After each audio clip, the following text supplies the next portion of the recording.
Events हैं, ठीक है, हमारे लॉन्ग डिस्टेंस रनर है, मैराथन रनर और जिम्नास्टिक गेम है जैसे, ठीक है, उनके अंदर लाइट वेट चाहिए हमें, ठीक है, और वो एक्टोमॉर्फिक प्लेयर वहां पे हमें जरूरत पड़ती है। अच्छा, कुछ प्लेयर के अंदर जब हम वेट लॉस करते हैं, खासकर फीमेल्स के अंदर एंड्योरेंस स्पोर्ट्स के अंदर, तो कुछ उनकी बॉडी में जैसे पीरियड स्टॉप्स हो जाते हैं और आयरन डेफिशिएंसी आ जाती है, ठीक है, बॉडी के अंदर कोई मेटाबॉलिक डिसऑर्डर भी आ जाते हैं। तो ये भी ध्यान रखिए कि हमने प्लेयर की बॉडी को ज्यादा हैम्पर नहीं करना है, उसको दूसरी गेम में शिफ्ट कर सकते हैं, ये ध्यान रखिए, ठीक है। तो हमारे पास एक्टोमॉर्फी प्लेयर है, खासकर एंड्योरेंस एक्टिविटी स्पोर्ट्स के अंदर एक्टोमॉर्फी को यूज कीजिए, पर उसको इतना ज्यादा लोड मत दीजिए सो दैट कि उसकी बॉडी में अंदर ज्यादा वियर और टियर और कोई उसकी बॉडी में हार्मफुल इफेक्ट्स आए। ओके, तो उसके बाद है नेक्स्ट हमारा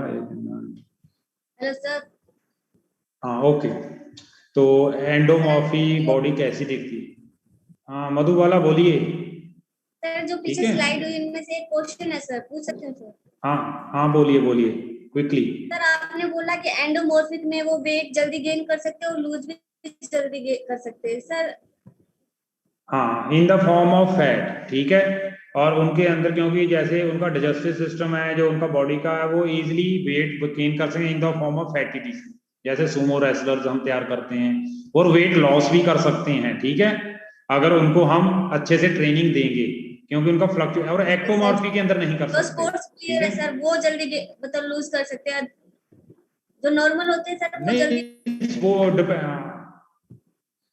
जो नॉर्मल प्लेयर की बात सुन लीजिए, जो नॉर्मल बंदा है वो शुरू के दिनों में हफ्ता 10 दिन में एकदम बहुत जल्दी वेट गेन करता है। जब लीड प्लेयर आ जाता है ना, उसकी बॉडी में सारे पैरामीटर फिक्स हो जाते हैं, तो उसको रिड्यूस करने के चांसेस बहुत कम रह जाते हैं, ठीक है। वहां डिपेंड करेगा उसकी बॉडी कंपोजिशन कैसी है, उसकी बॉडी के अंदर कोई फैटी टिश्यू हायर एंड पे है, फ्लूइड पोर्शन ज्यादा है, तो इजीली लॉस कर सकता है। जिसकी बॉडी में पहले ही फ्लूइड कम है, फैट कम है, तो उसके लूज करने के चांसेस कम रह जाते हैं, ठीक है ना। वो पर्सन टू पर्सन डिपेंड करेगा, देख के। ओके ओके, नेक्स्ट चलें।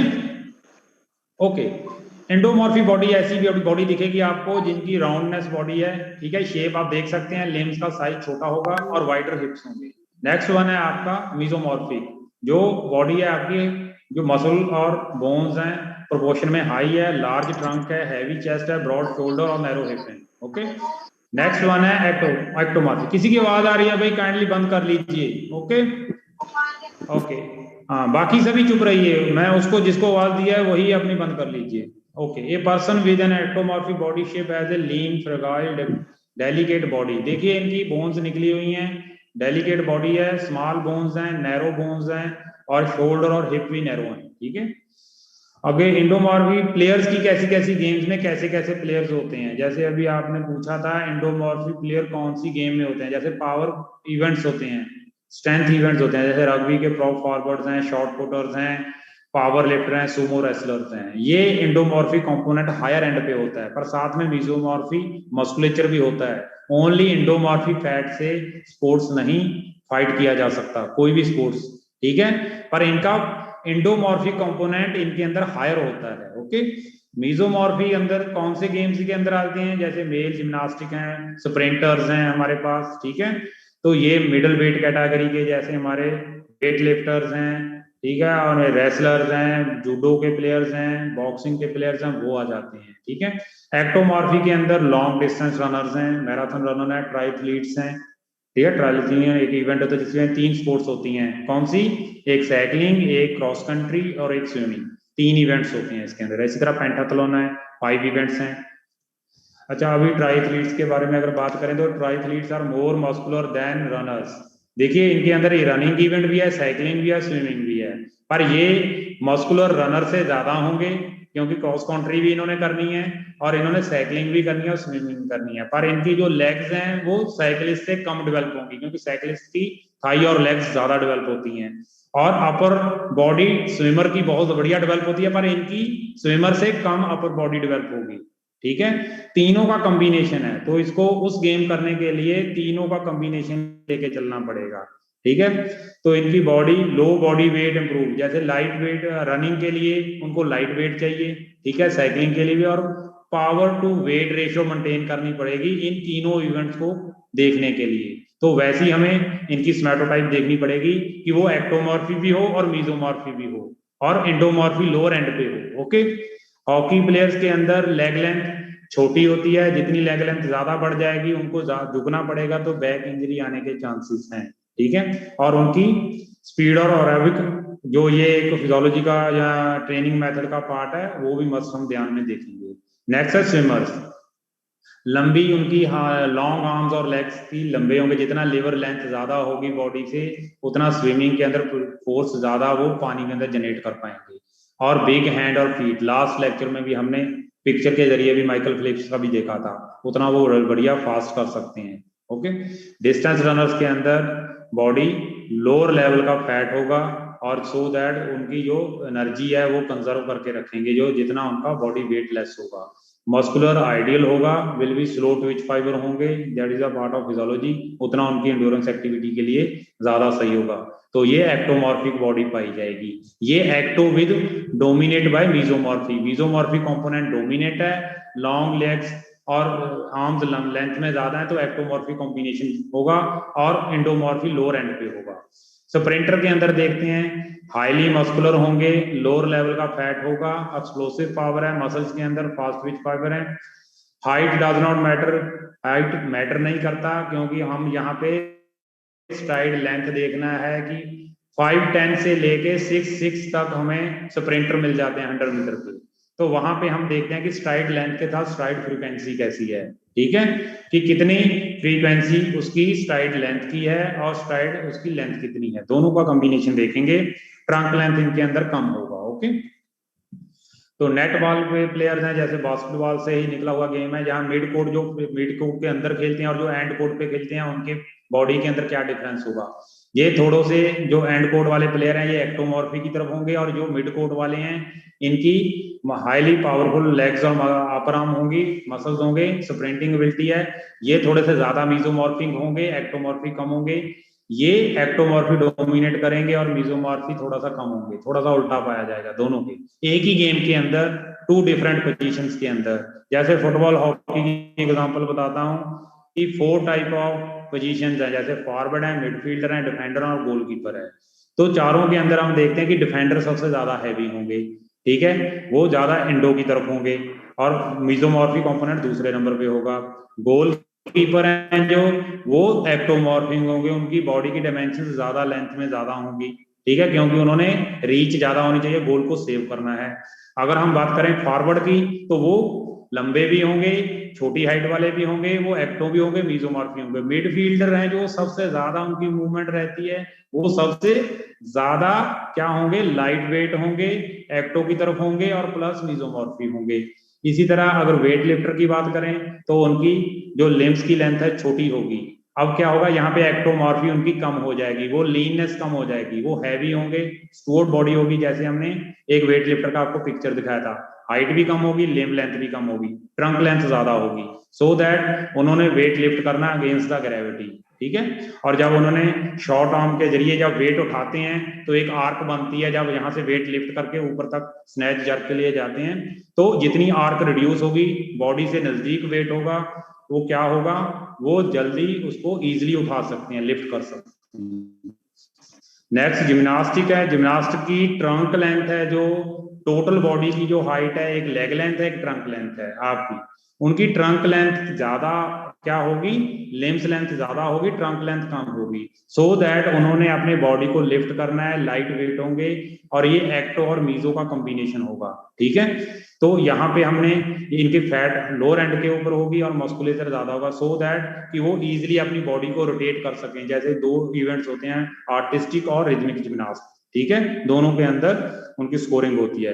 तो जैसे उन्होंने बॉडी के ऊपर जंप करना है, सारा बॉडी वेट ट्रांसफर करना है, तो उनका हाईली ब्रॉड शोल्डर मस्कुलर होंगे और नैरो हिप होंगे, सो दैट उनका अपर बॉडी पोर्शन के अंदर ज्यादा स्ट्रेंथ हो। ओके, नेक्स्ट है relevance of prototype in sports. Prototype के अंदर अभी जो चीजें हमने डिस्कस की हैं, each component depend upon effect performance in most sports. क्या होता है कि जो कोई एक कंपोनेंट भी आपकी स्पोर्ट्स की परफॉर्मेंस को अफेक्ट कर सकता है। मान लीजिए आपकी बॉडी परफेक्टली मीजोमॉर्फिक है उस गेम के अकॉर्डिंग, आप बढ़िया परफॉर्म कर सकते हैं, ठीक है, और मेडल विनिंग चांसेस ज्यादा हैं। पर मान लीजिए आपकी बॉडी में इंडो कंपोनेंट ज्यादा हो जाता है, आप उसके ऊपर ध्यान नहीं देते, तो क्या होता है, वो इंडोमॉर्फिक कंपोनेंट आपके मीजोमॉर्फिक कंपोनेंट की जो परफॉर्मेंस है उसको खराब कर सकता है। तो आपके प्लेयर की जो मीजोमॉर्फी, मेरे पास ऐसे ऐसे नेशनल कैंपर प्लेयर देखे हैं, हाईली मस्कुलर मीजोमॉर्फी उनकी 9-10 के करीब है, पर उनके साथ में इंडोमॉर्फिक कंपोनेंट भी ज्यादा है, तो वो क्या करता है, उसकी परफॉर्मेंस को खराब कर देता है। सो हमें एक कंपोनेंट दूसरे कंपोनेंट की परफॉर्मेंस को खराब भी कर सकता है, उसको अच्छा भी बना सकता है, अगर हम उसको कंट्रोल करके रखें। तो हमें इनका कॉम्बिनेशन देखना पड़ेगा। ये इंडिपेंडेंट चलते हैं, पर एक के ऊपर दूसरा डिपेंड भी करता है, अगर हमने उनसे परफॉर्मेंस लेनी है प्लेयर से, तो ये चीज ध्यान में रखना है। Talent identification for sports potential of individual, छोटी एज के ऊपर बच्चों को हमें मीजोएक्टोमॉर्फी 10-12 साल में देखेंगे, तो हम वहां पे जिन बच्चों का अच्छा मीजोमॉर्फी कंपोनेंट है वो अडल्ट बनने के बाद भी अच्छा रहेगा, तो हम उनके ऊपर इनपुट्स ट्रेनिंग का डाल के अच्छी परफॉर्मेंस ले सकते हैं। टैलेंट आइडेंटिफिकेशन के लिए सोमैटोटाइप सबसे अच्छा कंपोनेंट टूल है, ठीक है, tool for matching individual with sports which they have may have advantage. अब क्या करते हैं कि मान लीजिए हमारे पास एक लड़का है, बच्चा लड़की है, तो हम क्या करते हैं, उनका इंडोमीजोएक्टोमॉर्फिक कंपोनेंट मैच करते हैं हमारे एलीट लेवल के प्लेयर से। मान लीजिए हमारे पास 14-15 साल का बच्चा है, 16 साल का, उसका हम इंडोमीजोएक्टो देखते हैं, और हम एक हमारा एलीट प्लेयर जो शॉर्ट पुट का है, हमारा जेवलिन का है कैंप के अंदर, उसके साथ मैच करते हैं, तो डिफरेंस देखते हैं इंडोमीजोएक्टो का कितना है।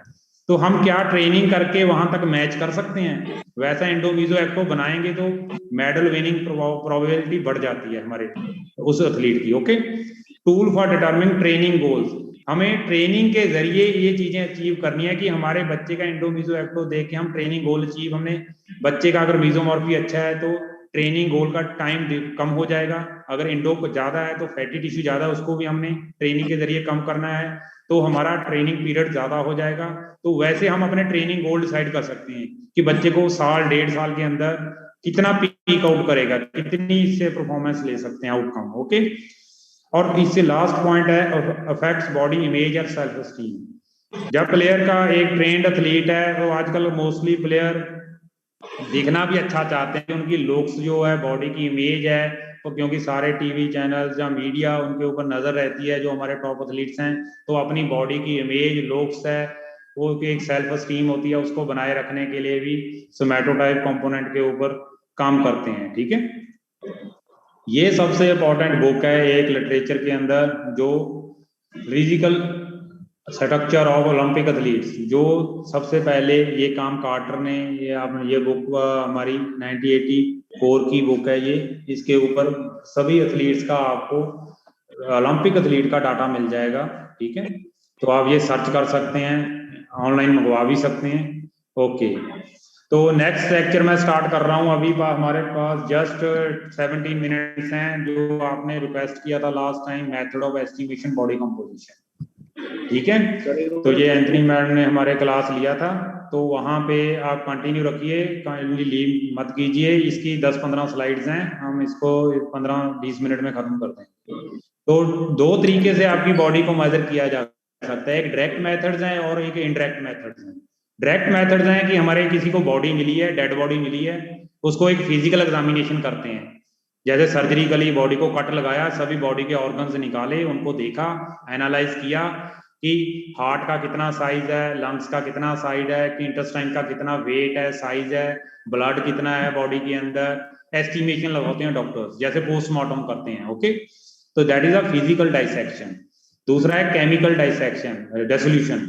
ये होता है कि आपकी बॉडी को किसी स्पेशल केमिकल्स के अंदर, फॉर्मेलिन सोल्यूशन होता है, अलग अलग ईथर्स होते हैं, जैसे अल्कोहल होता है, ठीक है, उसके अंदर आपकी बॉडी को मर्ज किया जाता है, आपकी बॉडी की फैट अलग हो जाती है, फैट फ्री मास अलग हो जाता है, ऑर्गेनिक इनऑर्गेनिक मैटर जो बॉडी के अंदर होता है ना, वो अलग अलग हो जाता है।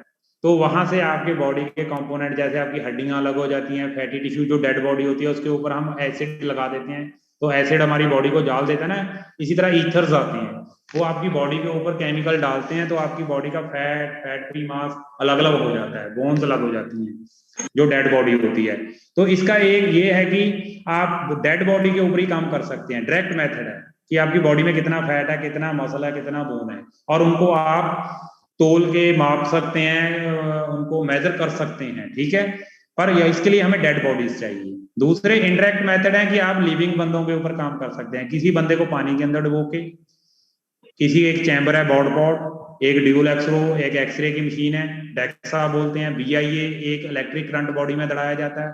CT स्कैन का सभी ने नाम सुना है। कोई आपकी माइनर जैसे इंजरी आ जाती है, MRI का नाम सुना है, हेयर लाइन फ्रैक्चर है, कोई मसल के अंदर या बैक बोन के अंदर प्रॉब्लम है, CT स्कैन MRI के जरिए हम डिटेक्ट करते हैं। हम बॉडी कॉम्पोजिशन भी कर सकते हैं इससे, ठीक है। उसके बाद स्किन फोल्ड और सर्कमफ्रेंस मेथड है जो हम एंथ्रोमेट्री के अंदर करते हैं, वो मैं लास्ट में करवाऊंगा इसी के स्लाइड के। ओके, तो ये फिजिकल एग्जामिनेशन जो इस कहाँ से शुरू हुआ है, ये नीदरलैंड के अंदर सबसे पहले ब्रसल्स यूनिवर्सिटी है, वहां पे बिल रॉस ने किया, कोलैबोरेटिव वर्क था। कैडेवर स्टडीज होती है, डेड किंग, जो जैसे लवारिस बॉडीज मिल जाती है ना, जिसका कोई भी वो नहीं होता, तो उनके ऊपर किया जाता है। जैसे फर्स्ट टाइम 13 फीमेल्स और 12 मेल्स जिनकी एज 55 टू 94 की एज थी, ठीक है, और अनक्लेम्ड बॉडी थी ये, ठीक है, ठीक है। जो 12 क्लेम थी, 13 अनक्लेम्ड थी, ठीक है। अनब्लेम्ड मतलब जैसे कि इनको कोई डिस्प्यूट नहीं, हमारी बॉडी नहीं है, कोई बंदा कह देता कि हाँ ये हमारे बॉडी फैमिली का मेंबर है, हमारी बॉडी है,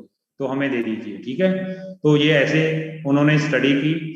तो आज भी हमारे इंडिया के अंदर, फॉरेन के अंदर डॉक्टर पोस्टमार्टम भी करते हैं। ऑर्गन्स जो जो हमारे जिनको कोई क्लेम नहीं लेता बॉडी का, तो डॉक्टर क्या करते हैं, पोस्टमार्टम के बाद उनके ऑर्गन्स ना हमारे मेडिकल हॉस्पिटल्स में रख लेते हैं रिसर्च के लिए। तो ऐसी उस टाइम पे रिसर्च होती थी, ठीक है। तो वहां से आपकी बॉडी का डाइसेक्ट करके हमें पता चल जाता है कि हमारी बॉडी में अंदर कितनी चेंजेस आ जाती हैं। तो ऐसे हम आपकी बॉडी के अंदर आपकी बॉडी की स्किन, एडिपोज टिश्यू, जो फैटी टिश्यू है, मसल, बोन, ऑर्गन्स, इन सभी को हम एंथ्रोमेट्रिकली कोरिलेट करके स्टडी कर सकते हैं, क्योंकि ऑर्गन्स का वॉल्यूम कितना था और उनकी डेंसिटी कितनी थी, सभी टिश्यू का हम पता कर सकते हैं। ओके, तो फर्स्ट है हमारे पास इनडायरेक्ट मेथड, हाइड्रोस्टैटिक मेथड। ये आर्किमिडीज का प्रिंसिपल है कि किसी भी चीज को हम पानी में डुबोते हैं, चाहे वो कोई स्टोन हो, आपकी बॉडी हो, तो उतना पानी का लेवल राइज हो जाता है। तो आप जितना पानी के अंदर जाओगे, तो आप पानी के अंदर अगर आपको वेइंग स्केल को आपको मापेंगे, तो आपका वेट भी कम आएगा, ठीक है। तो इससे आपकी बॉडी की डेंसिटी निकाली जाती है। कोशिश हम ये करते हैं कि आपकी बॉडी के अंदर मिनिमम क्लोज हो, ओके, और आपकी बॉडी के अंदर एयर ट्रैप ना हो, सो दैट कि आपकी बॉडी का वॉल्यूम निकालते हैं। आर्किमिडीज का प्रिंसिपल इसी पे बेस्ड है। ये देखिए फोटो डायग्राम देख सकते हैं। सब्जेक्ट के मिनिमम शॉर्ट्स के अंदर मेल फीमेल हो, ऊपर इसके ऊपर एक वेइंग स्केल लगा हुआ है, जो ये जिस चेयर के ऊपर ये लड़की बैठी है, इसके ऊपर फोटो कट के ऊपर स्केल लगा हुआ है, और नीचे यहाँ पे पानी के अंदर ये एक, यहाँ पे मैं आपको एरो दिखाता हूँ, ये दिख रहा है जहाँ पे एरो है, तो यहाँ पे एक स्केल है, कितना पानी राइज हुआ ऊपर, ओके। तो यहां से जितना पानी राइज हुआ वो वॉल्यूम क्रिएट कर लेंगे, और जितना ऊपर स्केल के ऊपर वेट पानी के अंदर आया, टोटली इमर्ज कर देंगे सब्जेक्ट को, ठीक है। सब बालों तक आपके सर का हेड भी नीचे पानी के अंदर इमर्ज हो जाएगा। तो वहां से हम आपका कैलकुलेट करेंगे। तो यहां से हम आपकी बॉडी वेट और डेंसिटी निकाल देंगे। तो यहाँ पे आपका बोन्स और मसल की डेंसिटी ज्यादा होती है, पानी की डेंसिटी 1 होती है, याद रखिए 1। जितनी पानी से ऊपर डेंसिटी है बोन और मसल की और लीन टिश्यू की, पानी से ज्यादा डेंसिटी होती है 1 पॉइंट समथिंग, ओके। और जो फैट होती है, जब हम किसी एक ग्लास पानी का लेके उसमें फैट के आप 1 चम्मच फैट का डाल दीजिए, लिक्विड फैट का, वो क्या होगा, ऊपर स्विम करेगा, तैरेगा, ठीक है। वो क्या होता है, फैट की डेंसिटी कम होती है, इसलिए वो ऊपर पानी के तैरता है। जितनी आपकी बॉडी का फैट होगा ज्यादा, तो आपकी बॉडी का आप कम वेट रिप्लेस, वॉल्यूम रिप्लेस करोगे और पानी में वेट कम आएगा आपका, ठीक है। तो ये बुयांसी फैक्टर के ऊपर सारा आर्किमिडीज प्रिंसिपल है, जिसके ऊपर आपकी बॉडी की डेंसिटी निकाली जाती है, ठीक है। तो यहां से आपकी बॉडी का अंडरवेट, पानी के बाहर वेट लिया जाता है, अंडरवेट लिया जाता है, और फिर आपकी टेम्परेचर पानी का जैसे जैसे चेंज होता है, वैसे ही आपकी बॉडी का क्या होता है, डेंसिटी पानी की चेंज होती है, और वैसी इक्वेशन हमें यूज करनी चाहिए। और आपका जो लंग्स का वॉल्यूम है, सब्जेक्ट को कहेंगे एक्सेल द एयर, कुछ उसकी करेक्शन लगानी पड़ती है, लंग्स के अंदर भी कुछ एयर ट्रैप रह जाती है, ठीक है। तो ये एक्यूरेट मेथड है दुनिया का सबसे। ये कैसे करते हैं कैलकुलेट, ये देखिए कैलकुलेशन। आपका वेट 50 kg है, तो अगर आपको 39.2 फारेनहाइट टेम्परेचर के ऊपर मैंने आपको पानी के अंदर एक ड्रम के अंदर डुबोया तो आपका वेट कितना आ गया 2 kg उस स्केल के ऊपर। ओके, तो आपका वेट कितना आ गया 48 kg। ठीक है, तो ये इसके मैंने आपको वॉल्यूम में कन्वर्ट कर लिया, तो 48,000 सेंटीमीटर स्क्वायर बन गया, ये मैंने वॉल्यूम क्रिएट कर लिया। Total weight divided by volume, ये आ गई आपकी बॉडी डेंसिटी। हम ऐसे भी निकाल सकते हैं, पानी के अंदर वेट कितना है या पानी का वॉल्यूम कितना रिप्लेस किया, वहां से कैलकुलेशन कर सकते हैं। ओके, तो ये सिंपल एक मेथड है, पर यहाँ पे हमें टेम्परेचर मेंटेन करना पानी का बहुत मुश्किल है, क्योंकि सर्दियों में, गर्मियों में, रेनी सीजन में ह्यूमिडिटी बढ़ जाती है, तो पानी की डेंसिटी भी चेंज हो जाती है हर 5 डिग्री टेम्परेचर पे। 20 डिग्री, 25, 30, 35, आजकल हमारा 40-45 डिग्री टेम्परेचर चल रहा है। ठीक है, तो सभी टेम्परेचर के ऊपर पानी की डेंसिटी चेंज होती रहती है, तो हमें इस चीज का ध्यान रखना पड़ेगा। ओके, सेकंड मेथड है बॉट मेथड हमारे पास अभी पटियाला सेंटर में हमने इंस्टॉल किया है, काफी महंगा गैजेट है, one of the accurate method. जैसे पानी के अंदर हम सब्जेक्ट को बिठाते हैं और उसका पानी का वॉल्यूम करते हैं, तो यहाँ पे हमें एयर डिस्प्लेसमेंट है, वहां वाटर डिस्प्लेसमेंट है, यहाँ एयर डिस्प्लेसमेंट है। Same method, one of the accurate method but one of the expensive method.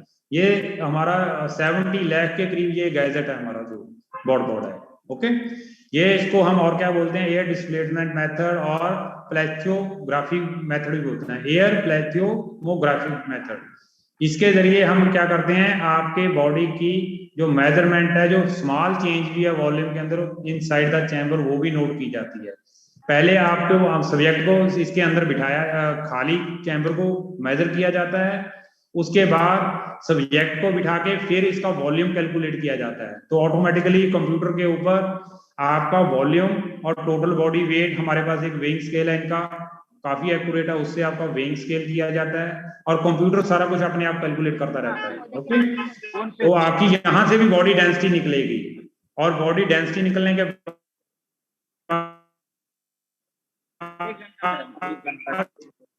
हम आपका बॉडी परसेंटेज फैट निकालेंगे। वो एक क्वेश्चन है कि आपने मिनिमम क्लोथ के अंदर बैठना चाहिए, ठीक है, जैसे शॉर्ट्स हैं, स्विम सूट है, लेक्रा शॉर्ट्स हैं, स्विम, ओके, और आपके हेयर्स के ऊपर भी कैप होनी चाहिए, सो दैट। और काइंडली अपनी आवाज बंद कीजिए भाई।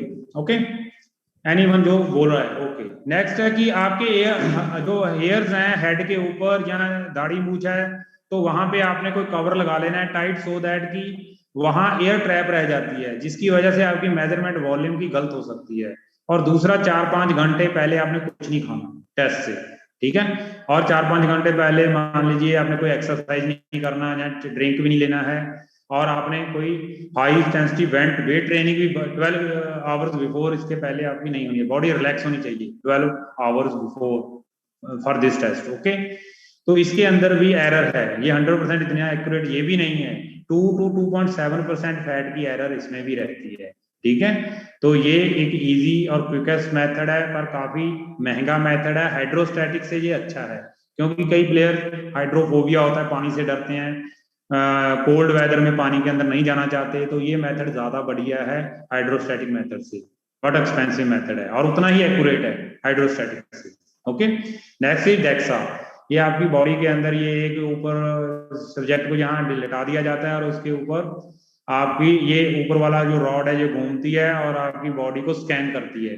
एक लो बीम एक्सरे की रेज जाती हैं बॉडी के अंदर और आपकी बॉडी के एरिया को, मसल, फैट, बोन को ये रिकॉर्ड करती हैं और आपकी बोन मसल के बारे में बताती हैं। ओके, ये काफी एक्यूरेट मेथड है, बस इसका सिर्फ एक ही प्रॉब्लम है कि आपके हार्मफुल रेस का असर ज्यादा हमें इसके नीचे नहीं जाना चाहिए, ये ईयर में 1 और 2 टाइम्स हम करवा सकते हैं। ओके, तो ये लो बीम एक्सरे का मेथड है, यहाँ जो मैंने आपको बताया अभी ये सारी चीजें वही हैं, इसके जरिए हम आपका bone mineral content, total body fat और फैट फ्री मास माप सकते हैं।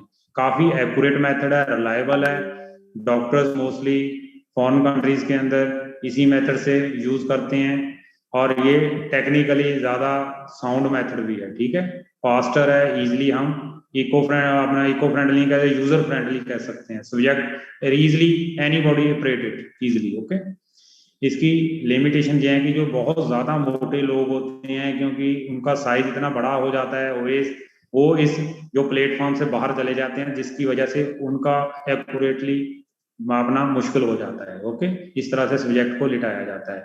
और इसके अंदर ध्यान रखिए कि कोई मेटालिक बॉडी आपकी बॉडी के ऊपर नहीं होनी चाहिए। तो एक्सरे रेज जब जाएंगी तो वो उसको ऑब्स्ट्रक्ट करेंगी रास्ते में। ओके, ये बॉडी कॉम्पोजिशन का काफी अच्छा मेथड है और इससे बोन डेंसिटी भी निकाली जाती है। नेक्स्ट है बायोइलेक्ट्रिक इम्पीडेंस, BIA। आपकी बॉडी के अंदर एक स्मॉल सा करंट बॉडी के अंदर दौड़ाया जाता है, जिससे आपकी बॉडी पाँव के ऊपर टर्मिनल लगे हुए हैं, हाथ के ऊपर ये देखिए आपकी बॉडी के ऊपर ये पाँव के ऊपर 2 टर्मिनल हैं, यहाँ पे लगे हुए हैं। ठीक है, यहाँ से बॉडी के अंदर इलेक्ट्रिक करंट दौड़ाया जाता है और ये यहाँ बॉडी के अंदर जाके आर्म्स के जरिए आपके हाथ में आ जाता है। और आपके सारे बॉडी क्लोज नहीं होनी चाहिए, जैसे दोनों पाँव दूर होने चाहिए, हाथ दोनों दूर होने चाहिए, बॉडी के ऊपर कोई मेटल नहीं होना चाहिए, कोई चीज खाया आपने 3-4 घंटे पहले कुछ खाया ना हो। ठीक है, जिस तरह बॉड की हमें वो मेंटेन करना पड़ता है प्रोटोकॉल। इसके जरिए आपकी बॉडी के अंदर फैट फ्री मास और फैट मास को कैलकुलेट किया जाता है। ये एक स्मॉल ग्राउंड के ऊपर गैजेट ले जा सकते हैं, इतना एक्यूरेट नहीं है। यहाँ आपके दोनों हाथों के ऊपर टर्मिनल है, वैसे ही आपकी बॉडी के अंदर इलेक्ट्रिक करंट यहाँ से आता है, सेल डले हुए हैं इसके गैजेट के अंदर, तो आपकी बॉडी के अंदर वो कैलकुलेट करके बता देता है। ये एक मेथड है, एक रफ मेथड है, इसको इतना एक्यूरेट मैं नहीं मानता। ये भी एक पार्ट है बायोइलेक्ट्रिक इम्पीडेंस का। ओके, उसके बाद खड़े होके भी ये मेजरमेंट कर सकते हैं, जैसे ये खड़े करके यहाँ पे इस मशीन के ऊपर सारा रिकॉर्डिंग आपके एक पैर से यहाँ इलेक्ट्रिक करंट जाएगा और दूसरी तरफ से यहाँ पे रिसीविंग एंड हो जाएगा। ठीक है, तो आपकी बॉडी के अंदर जितना हाइड्रेशन लेवल ज्यादा होगा, लीन टिश्यू ज्यादा होगा, जितना फैट ज्यादा होगा। इसका कंसेप्ट क्या है मेनली? इसका कंसेप्ट है कि जितना फैट ज्यादा होगा, इलेक्ट्रिक करंट उसका बैड कंडक्टर है इलेक्ट्रिसिटी का, तो आपके करंट की जो फ्लो है वो काफी धीरे चलेगा। अगर आपकी बॉडी हाइड्रेटेड है, लीन टिश्यू ज्यादा है, तो करंट बहुत तेजी से फ्लो करेगा। और ऑन दैट प्रिंसिपल ये गैजेट्स काम करते हैं। ठीक है, तो इसके जरिए आपकी बॉडी में फैट और फैट फ्री मास दोनों हम कैलकुलेट कर सकते हैं। नेक्स्ट वन है कंप्यूटर टोमोग्राफी, CT स्कैन बोलते हैं। ठीक है, ये 2 डायमेंशनल, जैसे एक्सरे की फिल्म आती है वैसी डायमेंशंस आ जाती हैं। आपकी बॉडी के अंदर कौन सा टिश्यू है, कौन सा ऑर्गन है, कितना इसकी चौड़ाई है, मोटाई है, ये सारी क्वांटिटेटिव इंफॉर्मेशन हम टिश्यू एरिया की, मसल फैट की, थिकनेस की और कितना वॉल्यूम है टिश्यू का, ये कंप्यूटर टोमोग्राफी से कर सकते हैं। ठीक है, ये एक्सरे मेथड है। मैग्नेटिक रेजोनेंस इमेजिंग MRI, ये उससे थोड़ा सा एडवांस है। एक मैग्नेटिक फील्ड के जरिए क्वांटिटेटिवली यही पैरामीटर जो टिश्यूज हैं, फैट, मसल, बोन एरिया, हम कैलकुलेट कर सकते हैं, आपकी बॉडी की डिग्री ऑफ फैटनेस चेक कर सकते हैं। ये थोड़ा सा डिफरेंट मेथड है और ज्यादा एक्यूरेट है और ज्यादा रिलायबल है। ठीक है, और नेक्स्ट वन है और लास्ट मेथड है परसेंटेज बॉडी फैट का स्किन फोल्ड मेथड, जो हम एंथ्रोमेट्री डिपार्टमेंट में करते हैं। ठीक है, इसके जरिए आपकी बॉडी के ये स्किन पकड़ा हुआ है, ये ट्राइसेप स्किन पकड़ा हुआ है, बाजू के पिछली साइड का हिस्सा। ठीक है, जो अपर आर्म है उसकी बैक साइड पे ये स्किन फोल्ड कैलिपर है। प्रैक्टिकल के अंदर हम आपको डेमो में बताएंगे। ओके, तो यहाँ पे हम बहुत ही प्रिसाइजली कैसे मेजरमेंट करनी है, ये उतना ही एक्यूरेट है जितना बॉड पॉड और हमारे दूसरे मेथड हैं जैसे डेक्सा है, उसके साथ इनके रिजल्ट्स को कोरिलेट किए रखे हैं हमने। ओके, तो इसकी इक्वेशंस हैं अलग अलग एज ग्रुप के लिए। ये level of fatness different side से बॉडी के ऊपर करते हैं। सबसे फेयरली एक्यूरेट मेथड है, इजी टू परफॉर्म है, इनएक्सपेंसिव है, बहुत सस्ता है। 30, 40, 50 हजार का कैलिपर लेके हम यहाँ पे स्किन ऐसे पकड़ते हैं, ये इसके आर्म्स हैं, यहाँ पे रीडिंग लेते हैं मिलीमीटर्स के अंदर। ये प्रैक्टिकल पॉइंट ऑफ व्यू से बताएंगे। ये देखिए, ये बोन है, ठीक है, इसके अंदर ये बोन मैरो है, ये बोन है, ये मसल है, ये फैट है येलो वाला है, और ये आपकी ऊपर वाली स्किन है एपिडर्मिस। हम ये येलो वाली स्किन को पकड़ के यहाँ पे मापना है। अगर हम ज्यादा मोटा हिस्सा पकड़ेंगे तो मसल आ जाएगा, तो ये ध्यान रखना है। ठीक है जी, इसमें सिर्फ ह्यूमन एरर है कि हम कितना स्किन फोल्ड पकड़ते हैं, कैसे पकड़ते हैं, यही डिसएडवांटेज है। Training makes a man perfect. अगर हम ट्रेनिंग करेंगे तो हम इसके अंदर परफेक्शन लेके आ जाएंगे। ओके, ये अलग अलग साइड्स हैं, ये चेस्ट का स्किन फोल्ड है, ये देखिए बाइसेप का है, ये ट्राइसेप है, ये एक्सिलरी आपकी आर्मपिट के नीचे है, ये आपके एब्डोमेन का स्किन फोल्ड है, ये थाई का स्किन फोल्ड है, ये आप देखिए यहाँ पे एब्डोमेन का स्किन फोल्ड है, और ये देखिए आपका बैक का स्किन फोल्ड है, सबस्कैपुला बैक साइड पे। ओके, तो अलग अलग स्किन फोल्ड पकड़ के आप आपकी बॉडी की फैट माप सकते हैं हम। ओके, तो मेजरमेंट लेने का भी एक प्रोटोकॉल है भाई। ये प्रोटोकॉल क्या है? मेजरमेंट लेने से पहले सब्जेक्ट को कोई ट्रेनिंग नहीं की हुई चाहिए। अगर ट्रेनिंग करके आएगा तो मसल क्या होंगे, स्वेटिंग आई होगी और उसकी बॉडी टाइट हो रखी होगी, मसल टाइटनेस आ जाती है। कंपटीशन के दौरान हमने टेस्ट नहीं लेना, ट्रेनिंग के दौरान नहीं लेना, सोना बाथ के दौरान, स्विमिंग के दौरान और शावरिंग के दौरान। सब्जेक्ट को 2-3 घंटे ये चीजें कोई भी काम नहीं करना। उसके बाद हमने रिलैक्स फॉर्म में, अगर स्वेटिंग गर्मी के मौसम में आ रहा है तो उसको ड्राई करके बैठा के फिर हमने उसके लिए टेस्ट लेने हैं स्किन फोल्ड की। ठीक है। Exercise, warm water heat can produce dehydration, जिसकी वजह से ब्लड का फ्लो बढ़ जाता है और रिजल्ट इनएक्यूरेट आ जाते हैं। ठीक है। तो ये चीजों का ध्यान रखना है। ये टेक्निक्स काफी हद तक मैंने बता दी है कि कैसे स्किन फोल्ड पकड़ना है, कैसे मेजरमेंट करनी है। हमने एक मेजरमेंट को जब रिपीट करना है उसी स्किन फोल्ड को, मान लीजिए हमने ट्राइसेप स्किन फोल्ड लिया है और दोबारा उसको रिपीट करना है कि मान लीजिए हमसे सही नहीं लिया गया, तो 15-20 सेकेंड्स 30 सेकेंड्स का टाइम के बाद उस स्किन फोल्ड को पकड़ना है। सो दैट जब स्किन को पकड़ते हैं तो स्ट्रेचेबल स्किन होती है, तो वो कुछ टाइम के लिए रिटेंशन रह जाता है, तो मेजरमेंट के चांसेस गलत हो जाते हैं सही मेजरमेंट लेने के। ओके। तो ये देखिए, एक प्लेयर को ट्रेनिंग से पहले हमने उसकी स्किन को देखा और उसको 1-2 महीने की रिगरस ट्रेनिंग के बाद, एकदम नहीं, ट्रेनिंग के बाद हमने चेक करना। बिफोर और आफ्टर ट्रेनिंग का मतलब ये नहीं है कुछ दिन, 10 दिन 15 दिन की ट्रेनिंग, रिगरस ट्रेनिंग दिया तो हमने देखा कि उसके स्किन के सेल्स का नंबर सेम है, सेल का साइज छोटा हो चुका है फैट का, एडिपोज टिश्यू का। ठीक है। ये नीचे मसल टिश्यू है। तो ये इफेक्ट हम फॉलोअप स्टडीज के लिए, जो रेगुलर ट्रेनिंग में प्लेयर्स आते हैं हमारे कैंपर, एनसीओ प्लेयर्स, उनको हम फॉलोअप करते हैं कि ट्रेनिंग का क्या असर पड़ रहा है। ओके। तो ये चीजें हम देख सकते हैं। और ये अलग अलग गेम्स के, हमारे स्पोर्ट्स के कुछ एग्जांपल्स हैं। मैंने photographically body builder, volleyball, swimmer, ballet dancers हैं, रग्बी प्लेयर्स हैं और सुमो प्लेयर्स हैं। Okay. Okay, thank you. Any queries अभी आपकी तरफ से? मैंने अभी 1-2 मिनट हैं, बोल सकते हैं।